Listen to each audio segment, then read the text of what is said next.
যদি বলি গ্ল্যামারাস লুকের এই দুলটি ফেব্রিকের করা, তাহলে কি অবাক হবেন? অবাক হওয়ার কিচ্ছু নেই। সিম্পলের মধ্যে গর্জাস এই দুলটি সত্যিই ফেব্রিক দিয়ে বানানো। এবং আজকে আমরা দেখব এই ফেব্রিক ইয়াররিংয়ের making process. So hello everyone, welcome to flavours and crafts by Maria. আমার আজকের আয়োজনে থাকছে party look fabric earring making. তো চলুন দেরি না করে শুরু করা যাক। শুরুতেই আমাদের লাগছে কার্ডবোর্ড। আমি এই কার্ডবোর্ডটি নিয়েছি, এটা দিয়ে শেপ ক্রিয়েট করে নিব। খেয়াল রাখতে হবে যে ধরনের কার্ডবোর্ড নেন তা যেন শক্ত প্রকৃতির হয়, নরমগুলো সহজেই বাঁকা হয়ে যায় এবং নেতানো কার্ডবোর্ডে কাজ সুন্দর হবে না। এবার আমি একটি মার্কার এবং মেজারমেন্ট টেপ নিয়ে নিচ্ছি। কার্ডবোর্ডের ওপর লম্বায় 4 cm এবং ওয়াইডে 3 cm মার্ক দিয়ে দাগ টেনে নিব। দাগ টেনে নেওয়ার পরে এটা দেখতে রেক্ট্যাঙ্গেল শেপের মতো হবে এবং এটাকে ট্রায়াঙ্গেল বানাতে হবে। ওয়াইডের যে 3 cm আছে তার হাফ মানে 1.5 cm মার্ক করে নেব উপরের দিকে। এবার ওই মার্ককে কেন্দ্রে রেখে ট্রায়াঙ্গেল শেপ দিয়ে দিব দুই দিক থেকে, যেভাবে আমি ভিডিওতে করছি। আমার কাঙ্ক্ষিত ট্রায়াঙ্গেল শেপ ড্র হয়ে গেছে। এখন এটাকে স্মুথভাবে কেটে নিব। শার্প সিজারের সাহায্যে কাজটি করবেন, এতে করে কাজে ফিনিশিং থাকবে। খেয়াল করেছেন কি, এখানে আমি লম্বাটে শেপের ট্রায়াঙ্গেল নিয়েছি এবং এটাই আমার আজকের দুলের সৌন্দর্যটা বাড়িয়ে দেবে। তো দেখতেই পাচ্ছেন আমার একটি ট্রায়াঙ্গেল কাটা শেষ। এখন আমি এটাকে উপরে রেখে আরও 3টি ট্রায়াঙ্গেল কেটে নেব, অর্থাৎ আমাদের মোট ট্রায়াঙ্গেল লাগছে 4টি।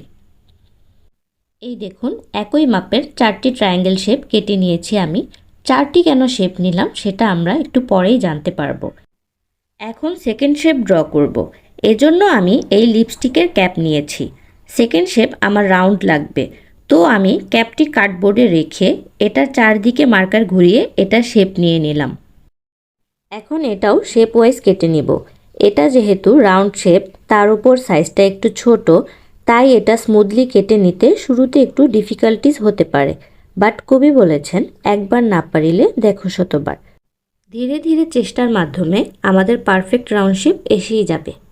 এই যে দেখুন, আমি রাউন্ড শেপ কেটে নিয়েছি এবং আগের মতো এটারও আরও 3 পিস কেটে নিব।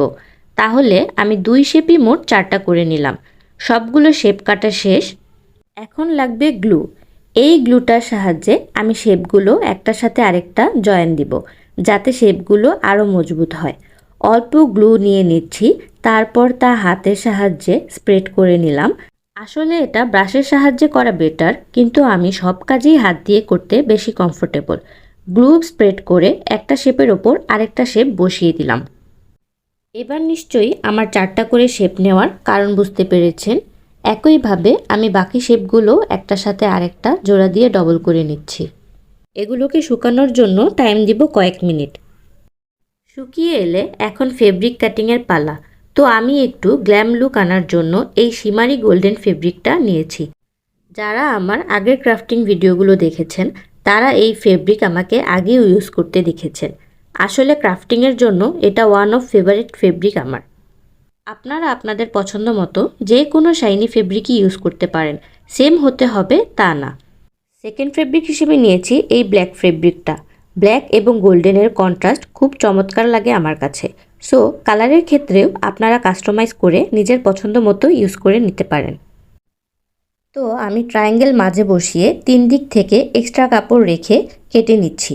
2টা শেপই এভাবে কেটে নিব এবং সেম প্রসেসে গোল শেপগুলো বসিয়েও এক্সট্রা কাপড় রেখে কেটে নিব। শেপ ওয়াইজ এক্সট্রা অ্যালাউন্স রেখে ফেব্রিক কাটা হয়ে গেলে গ্লুয়ের সাহায্যে কার্ডবোর্ডের সাথে ফেব্রিক অ্যাটাচ করে নিব। কার্ডবোর্ডে অল্প গ্লু স্প্রেড করে তা ফেব্রিকের মিডলে বসিয়ে দিব এবং এভাবেই সবগুলো ফেব্রিকের সেন্টার মিডলে কার্ডবোর্ড অ্যাটাচ করে নিব।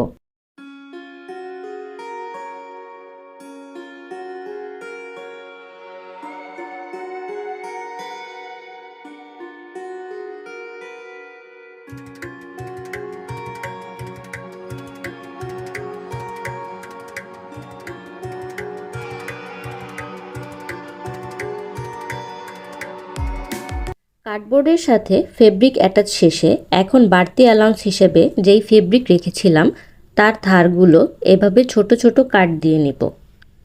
যেমনটা ভিডিওতে করতে দেখা যাচ্ছে আমাকে। এবং এখন আবারও কার্ডবোর্ড এবং এক্সট্রা ফেব্রিকের চারদিকে গ্লু দিয়ে ফেব্রিকের সাইডগুলো কার্ডবোর্ডের সাথে লাগিয়ে নিব। এ পর্যায়ে ফেব্রিক দিয়ে পুরা কার্ডবোর্ড হাইড হয়ে যাবে এবং রাউন্ড শেপটা দেখতে ফেব্রিকের বাটনের মতো দেখাবে। সেম প্রসেসে দুইটা রাউন্ড শেপকেই র্যাপ করে নিব। ট্রায়াঙ্গেল শেপগুলোও সেম প্রসেসে বাড়তি ধার কেটে গ্লুয়ের সাহায্যে কার্ডবোর্ডে র্যাপ করে নিব। এই ফেব্রিকটা যেহেতু সিল্কের, তাই এটার ক্ষেত্রে বাড়তি কেয়ারফুল থেকে কাজ করা লাগবে।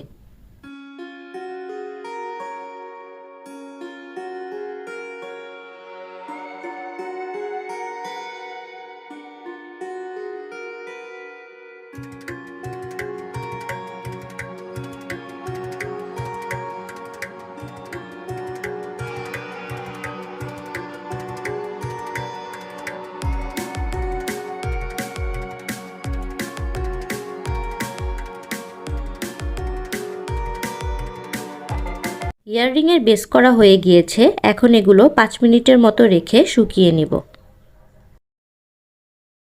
বেসগুলো শুকিয়ে রেডি, এখন এটাকে একটু প্রফেশনাল লুক দেয়া যাক।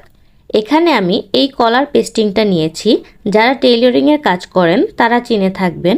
এখন এটাকে শেপ ওয়াইজ কেটে প্রতিটা শেপের ব্যাক সাইডের র পাশটায় লাগিয়ে নিব, যাতে দেখতে প্রফেশনাল লাগে।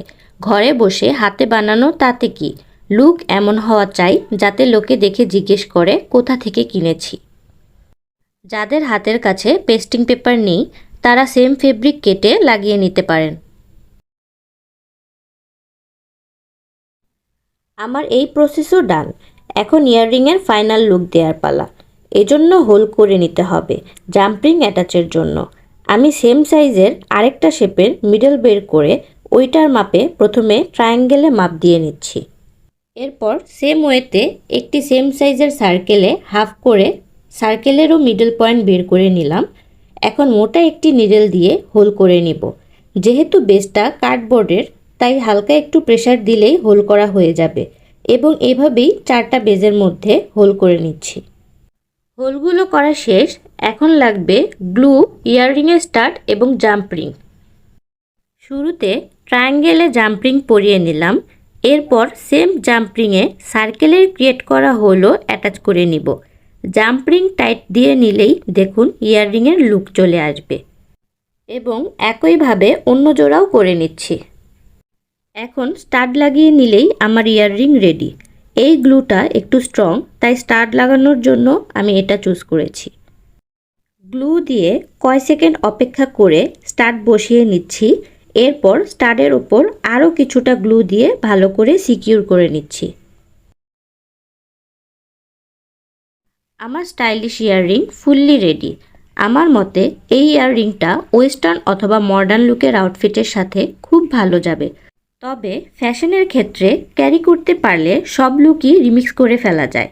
দুলটি আপনাদের কাছে কেমন লাগছে জানাবেন কিন্তু, এবং বাসায় অবশ্যই ট্রাই করবেন।